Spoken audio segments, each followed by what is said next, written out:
one of the cool things about this space is you're going to meet a couple of different kinds of people. I feel like there's really two main schools of thought when it comes to it. People aren't always going to know, especially if they're more transactional, because they don't necessarily see themselves as transactional.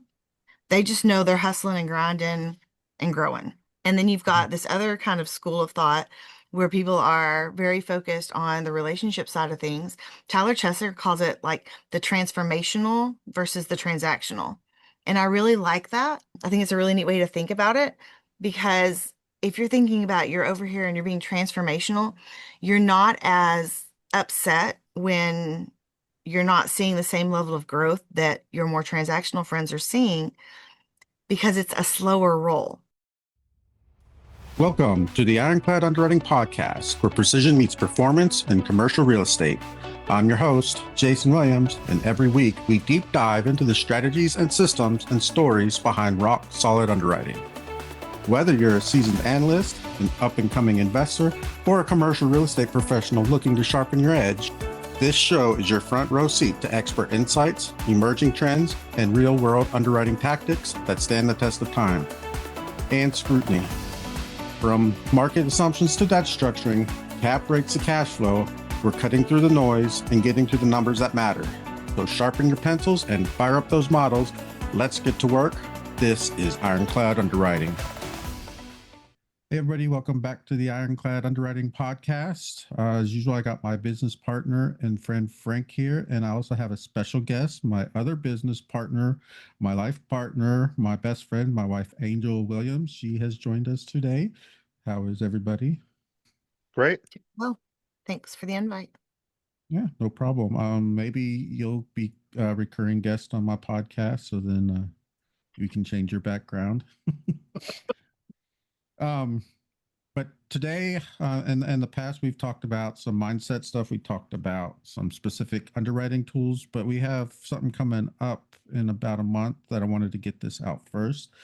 And really, as an underwriter, and if you're listening to this podcast, you're wanting to educate yourself, and I'm big on I have to learn something new like every day. I ask my kids, hey, what did you learn today? And if they say nothing, then I have to dig deeper into figuring out what they learned today. So I want to learn something every day. You want to learn something, which is why you're listening. And there's a lot of things, a lot of events in the real estate space where you can go and learn.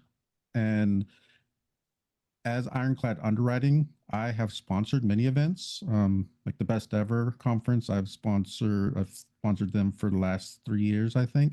I've sponsored a Limitless Expo in DFW, and I'm also sponsoring the RAI Rocks, or the Academy Presents Real Estate Investing Rock Summit, which is coming up in about a month. But Angela and Frank, what are your takes on continuous education and events and things like that? I'll steal the thunder. Angel can speak after me. Because we are talking a little bit about her event during this as well. So, former background, I was a school teacher. Education and networking are super important aspects of every single part of one of all my businesses right now. Obviously, I love real estate, but I also love to get out there and talk to people about it, learn things that are going on, etc. So I run my local RIA. We meet once a month. Actually, we meet twice a month. We meet once online every month, and we meet once in person every month. So I get out there to the national events as well, learning new things. I've been to all the events that you mentioned, Jason. I've also been to probably 2 or 3 others. I've sponsored a few through my different businesses. And obviously, education and networking is super important. Education, there's always things to learn from other people, especially other people in this industry. We all make mistakes. I know I make mistakes every day, but if I learn from other people's mistakes, it's not as painful as learning from my own. So, Angel? No, that's absolutely correct. I would much rather learn from the mistakes of others than my own mistakes because they're way less painful, at least painful to me. They're painful to the people they happen to, but I don't have to experience that same level of discomfort. So one of the reasons why I even started the summit back in March of 2020 was to educate, partially because I needed the education too. We came from residential. We've been in residential for over 20 years. We still do residential. Um, I really like it. It's where my comfort zone is. But we got into multifamily in like 2017, and we knew we were wanting to go active side. And to go active side, we needed a stronger educational background, or at least I did. Jason can learn from a book. I am not that skilled at learning from a book. I kind of have to be in the mix and do it. So that's where the summit was born. Is I am a former educator as well. I still do a little bit of teaching here and there. But I taught on and off K through 12 for 18 years, like 17 and a half, maybe 18, doesn't really matter. Um, but the former educator in me isn't really former, because I'm always going to be an educator and I'm always going to have that educator heart. And that's really what I do with the summit. Is I want to give education and give experiences and help people as they try to learn and they try to gain education and gain experiences even that aren't their own, because it cuts the learning curve down. And that's really what I hope to show and give with every summit. So y'all talked about learning from other people's mistakes. I have found that a lot of people out there want to learn from their own mistakes. Have y'all seen that, where you like they disregard advice from people who've been through it and they find themselves in that same situation that that Mhm. other person was in, and then they follow back around saying, "Hey, I should have listened to you," or "Can you help me out now?" Mhm. Um, and if that's you, then there's nothing I can do for you, but I can at least help you get you some advice on what to do before that happens. But some people, they just have to learn the hard way. I don't. I like to learn from other people's mistakes. Yeah, no, I can back that up 100%. About maybe 2 years ago now, I was talking to somebody at an event, and gave them my experience. It was painful.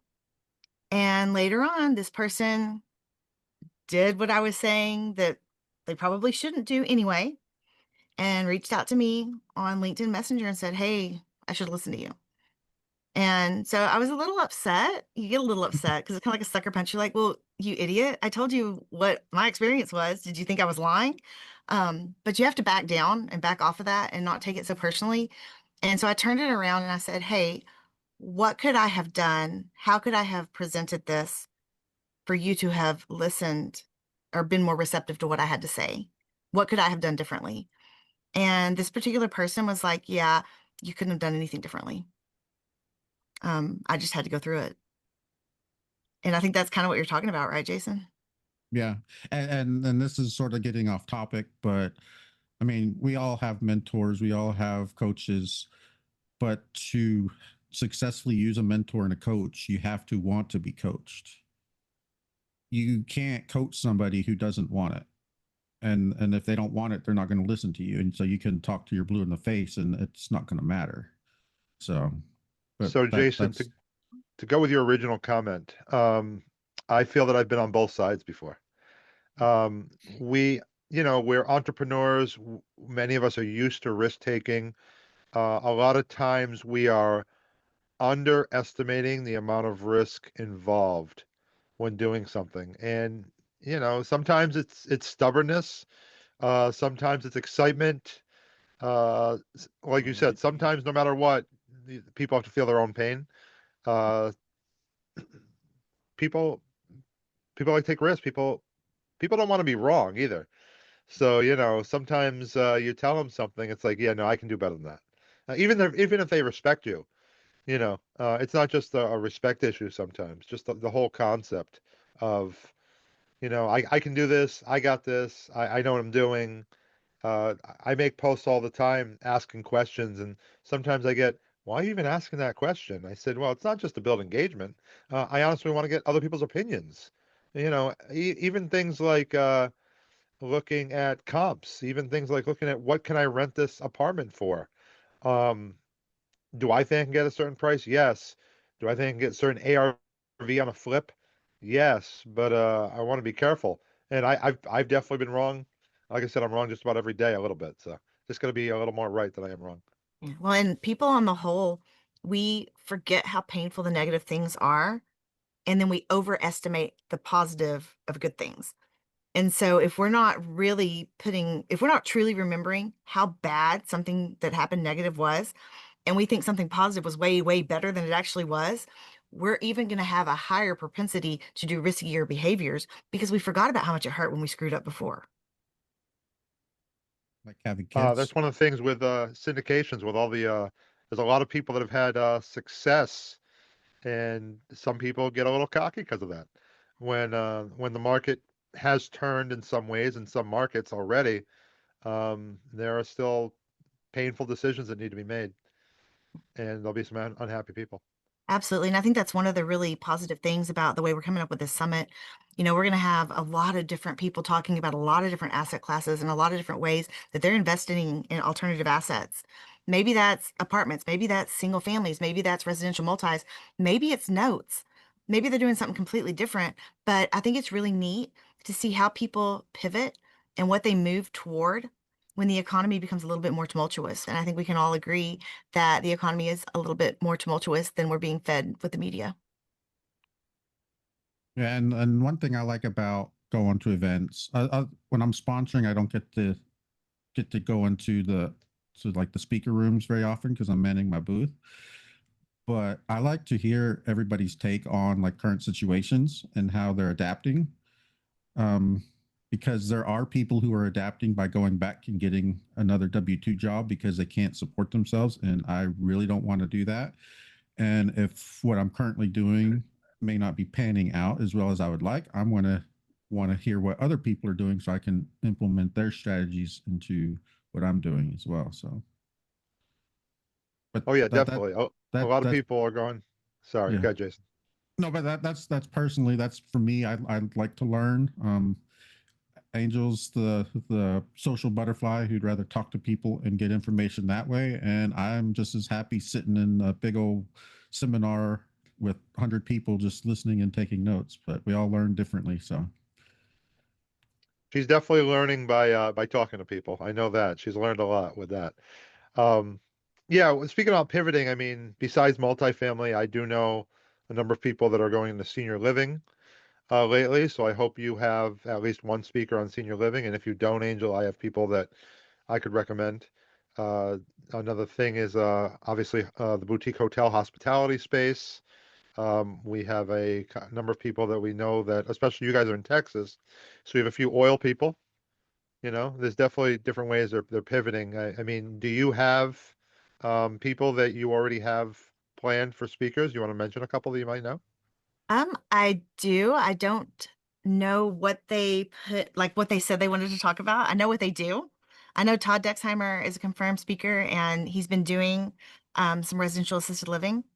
I don't know if that's something that he wants to present about because I didn't read through all of his suggestions there. I just saw his name come up and I was like, yes, because I know that's something that he does. And he pivoted to that. He actually started out as a high school teacher. I want to say he was teaching shop. I could be wrong. But he was teaching in high school. And then one day he was like, I'm spending all of my time doing these rehabs and these flips. And what am I doing?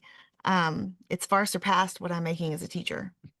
All your speakers are not teachers, though. Let's make that No, no, no, no. That just seems to be who I wind up talking to. gravitate towards.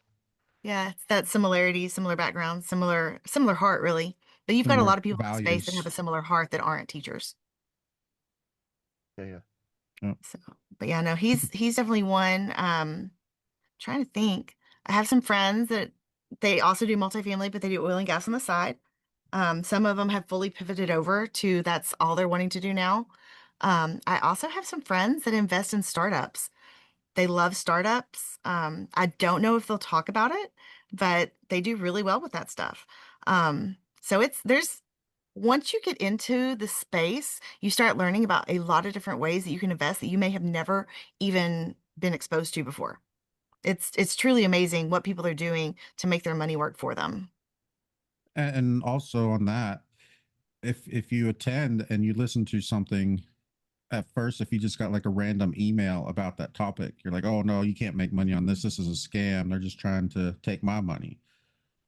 But and then it goes into educating yourself. It's like, hey, wait a minute. This might not actually be a scam. Maybe the email was a scam, but that technique still works for something else. And at least now I know where I can get more information because whenever someone goes to your summits, I mean, y'all are like an open book. You get contact information to pretty much anybody. A lot of times you have networking events and Q&A sessions with the speakers like as its own session so that the audience can interact with speakers and ask specific questions. So, I mean, it's not just like we're cutting you off, you get what you get and you don't get any more. I mean, it's all about making everybody better and educating everybody. It's not like we're only doing this for ourselves because truth be told, I don't think any of these summits ever made money for you, has it, Angel? I think you're more in the red than black on these. Yeah, well, and you would probably know better is that's the thing that you write the checks for. But I honestly I haven't talked to many people that run events that they ever really hit the positive. Most of them, if they have a lot of sponsors, they're breaking even. But it's because the goal isn't to make money off of it.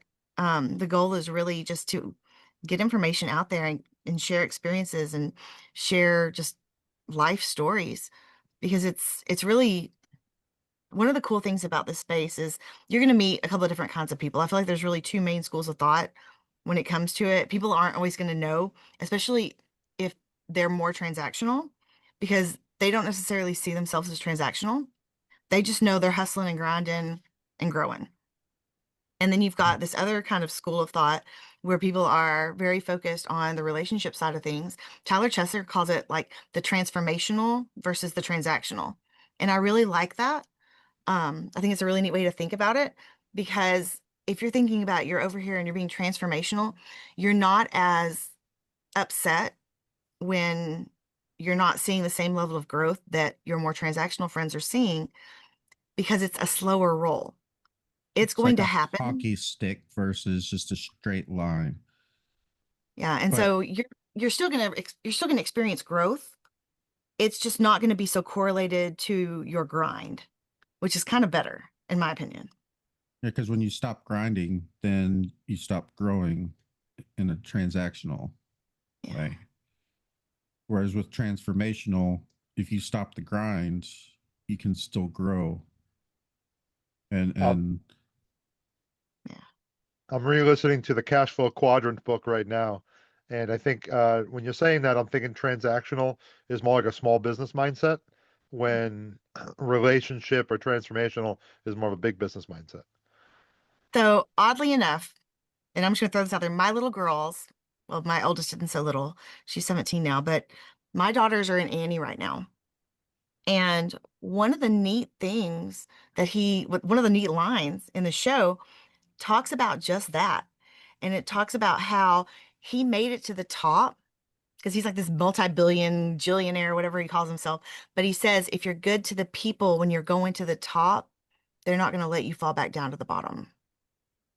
And I thought that was really neat. And I'm hacking the line. That is not how I mean, that's not the words of it, but that's what it says. If you're good to the people as you're making it to the top, those people are going to support you when you get there.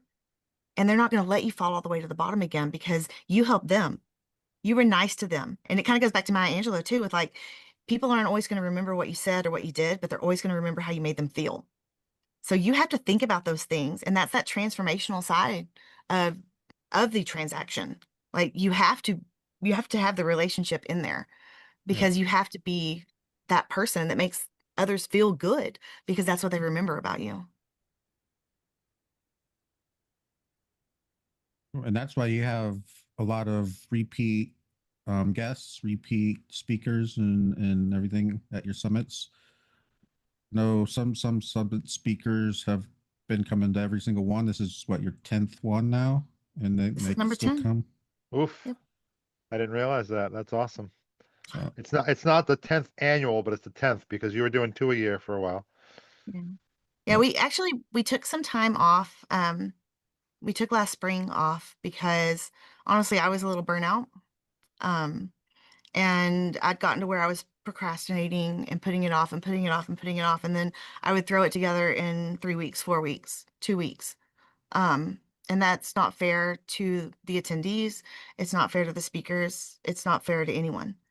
And so I just decided to take some time and refocus and readjust and come back with number 10 and have it be amazing and have everybody be present and everybody really want to be there because it makes a huge difference. So the title, the dates, how many days, what's it look like for a schedule? All right, so we are looking at Wednesday, Thursday, Friday. It is September 24th, 25th, and 26th in Central Time. We'll be starting at 9 a.m. Depending on how it goes, how the speaker blocks play out, we're looking at it going to 5 p.m. or 6 p.m. Again, that's Central Standard Time or Central Daylight. I don't know what we're in right now. We're in Central. Central Central time is Time. what I say. So Central Time, again, 9 a.m. start, and it'll go till 5 or 6 p.m. I don't really know yet. September 24th, 25th, and 26th. That is a Wednesday, Thursday, Friday. So if you are unable to attend because you have a W-2 or you have another side gig, you can purchase the videos. We have a couple of different ticket levels. There is a free tier, and then we also have an elite that'll come with some level of coaching. Because I have a coaching program, my husband has a coaching program. I'm the mindset side, the relationship side, and then my husband is your underwriting coach. So we've got some of that on there if you do like an elite ticket pricing. And then we have some other stuff going on. So you should come. It's going to be a lot of fun, and you can get the videos if you can't attend live. So for And live, you, good. I was going to say, also the recordings will be in our community where you can watch them that way too when you sign up with that. So So there's it, also there is a free option. You can watch it live. It would help people that are brand new. It'll help people that have been doing this for 10 years.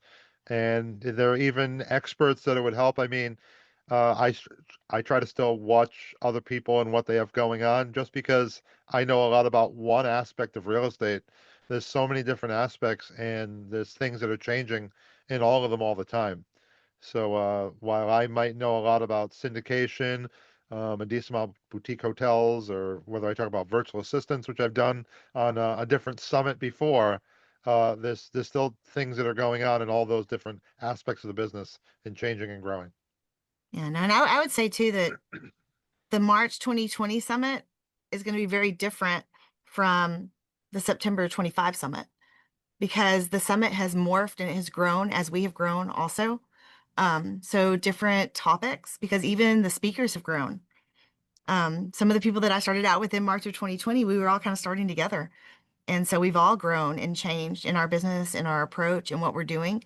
And so to have some of those same speakers coming back for number 10 is pretty awesome because you'll get to see some of their personal growth too. And so it's just really neat to see where we started, where we've gone, and to see where my friends and where some of the speakers started and where they've gone in the last 5 years. So there's some pretty cool things to see there on that time frame too. And a lot of the older material has been coming out in some of the podcasts from the Academy Presents REI Rocks podcast. So if you listen to the podcast, you're getting some of that content so you can see where some of these people have shifted and changed and how things have changed in the last 5 years. So it's pretty neat if you get a chance to listen to the podcast. and also your community has all of the old summits as well, right? So they can go back and watch everything. So, and our coach, Coach Trevor McGregor, who's on a few episodes ago on mindset, he says like listening to the same thing over and over is beneficial. Repetition is key. It's not like you're going to go work out and you're going to lift one set of weights and you'll be good for the rest of your life. No, you're going to keep lifting it. You're going to keep listening to the content. You're going to keep absorbing it. You might pick up something different this time than you did last time. But really, what I think it is you're going to be in a different mindset. You're going to be in a different headspace at each time you're listening to it. And so things are going to resonate with you differently. And so I would recommend people sign up for your community and listen to, even if they watch it live, listen to it again through a recording, maybe in 6 months or whatever. Listen to some of the old stuff, even if it's the same topic, listen to some of the old stuff and the new stuff. You can see the changes, but you can also see how you absorb the information differently just for being in a different headspace. So, No, and I can give an example of that too. When we were first deciding to go active side, so end of 21, I had heard people talk about, oh, you can do these rebates on HVAC units. You can get these green loans. You can get these energy credits.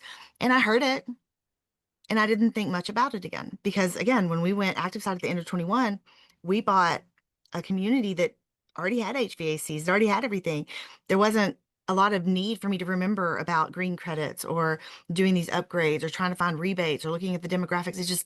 It wasn't the same. But now we're sitting with another property where I heard that same information. I'm really good friends with Sandy Shashadri, and she's telling me again, hey, have you looked at rebates? Have you looked at what there's available for this particular property? And I heard the exact same information a completely different way. And it's not just because now it's applicable, I've heard it once. So yeah, it was important, but now I'm hearing it twice. Maybe it's the third time I'm hearing it and it's finally sinking in because wait a second, this is something I'm hearing. It's important. And now I get to utilize it. Is that why you read a book multiple times? When you reread it and you've had different experiences and you see it differently? Yep. I listen to books more than I read, multiple times, but it's easier for me to listen. That's like through a podcast or audio book or something. Cause on a long drive, I'll just put it on and listen to it and make my family listen to it. But when you're reading, you actually have to be actively reading and can't be driving when you do it that way. Well, I think about it this way too. What is that habit about like micro habits?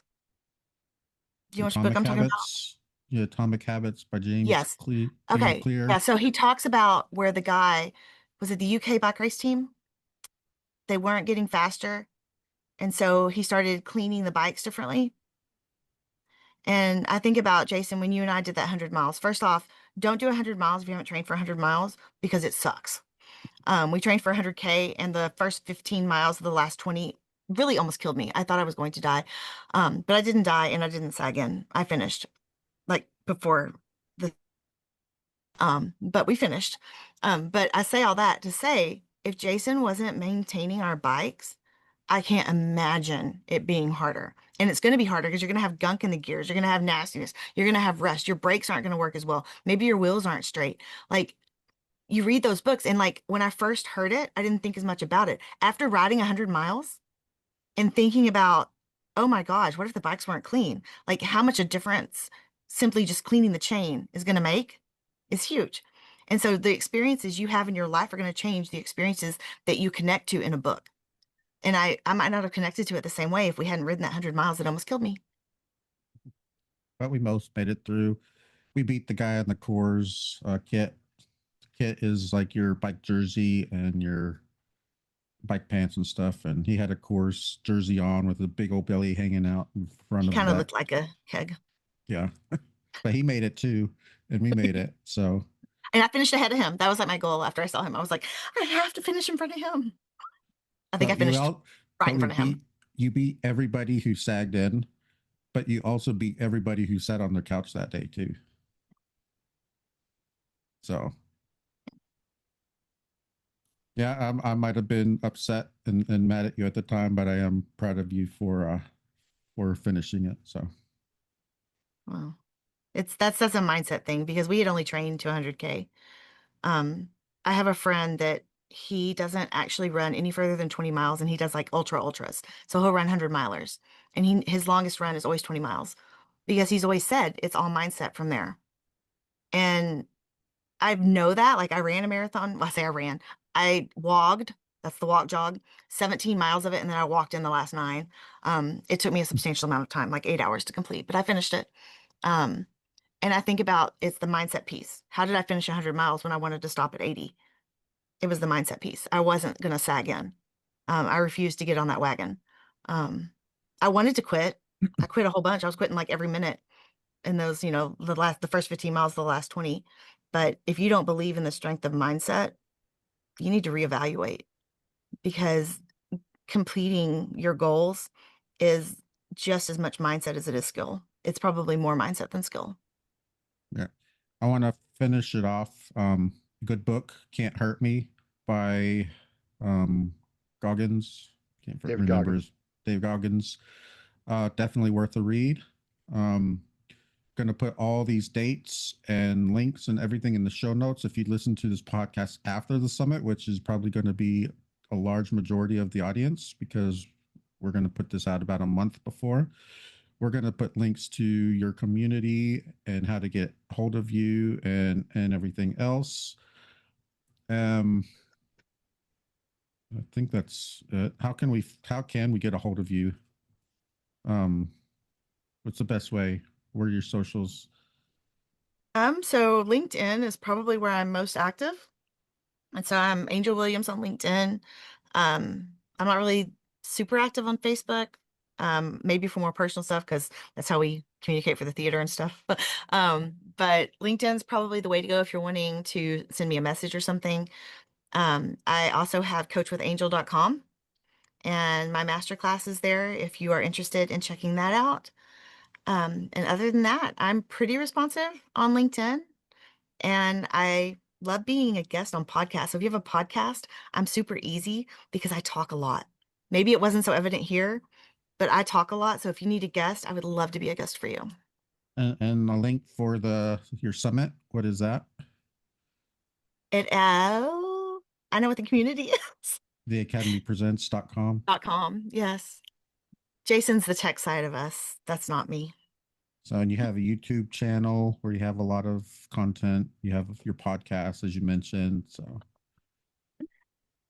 all right. Well, I appreciate you being on here as sort of promoting your summit, but also going into why summits and why education is important and how different people learn differently, and some want to learn the hard way on their own. But yeah, if you're here to learn the easier way using other people's mistakes. So kudos for you. And Frank, Well, Angel, and any last words? I don't want to discount people that feel like they have to learn it on their own because there's a strength there too, because it's going to hurt. And you learn through that pain, maybe. So I don't want to discount the people that's the way they learn. That's just your style of learning. But we do welcome you to learn through other people's experiences because it does make life easier. Yep. All right. Well, cool. Thank you. This has been another episode of the Ironclad Underwriting Podcast, and we'll catch you next time. Bye. And that's a wrap for this episode of the Ironclad Underwriting Podcast. If you got value from today's conversation, make sure to subscribe, rate, and share the show. And don't forget to connect with us on LinkedIn, YouTube, Facebook, Instagram, or check us out at our website at ironcladunderwriting.com for more insights and updates. If you have a question, a deal you're analyzing, or a topic you want us to tackle, shoot us a message. We'd love to hear from you. Until next time, keep your assumptions grounded, your models sharp, and your underwriting ironclad.